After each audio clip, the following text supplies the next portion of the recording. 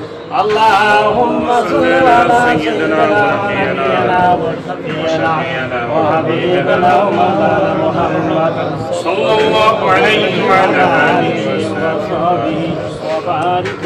اللهم صل على سيدنا ونبينا وشفيعنا وحبيبنا ومولانا محمد صلى الله عليه وعلى آله وصحبه وبارك. اللهم آمين. ربنا ظلمنا أنفسنا وإن لم تغفر لنا وترحمنا لنكونن من الخاسرين. اللهم آمين. ربنا آتنا في الدنيا حسنة وفي الآخرة حسنة وقنا عذاب النار وقنا عذاب القبر وقنا عذاب الميزان وقنا عذاب الصراط وقنا عذاب يوم القيامة إنك لا تخلف الميعاد. رب اجعلني مقيم الصلاة ومن ذرية ربنا تقبل دعاء.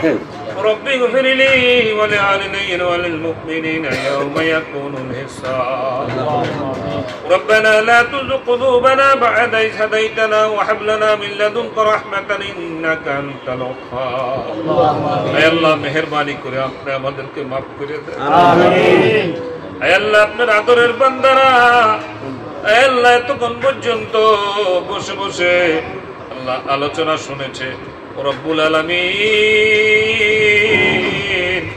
আমি হয়তো ঘুষাইয়া কথাগুলি বলতে পারি নাই, আপনি দয়া করে ঘুষাইয়া শ্রোতাদের অন্তরে ঢুকাইয়া দেন।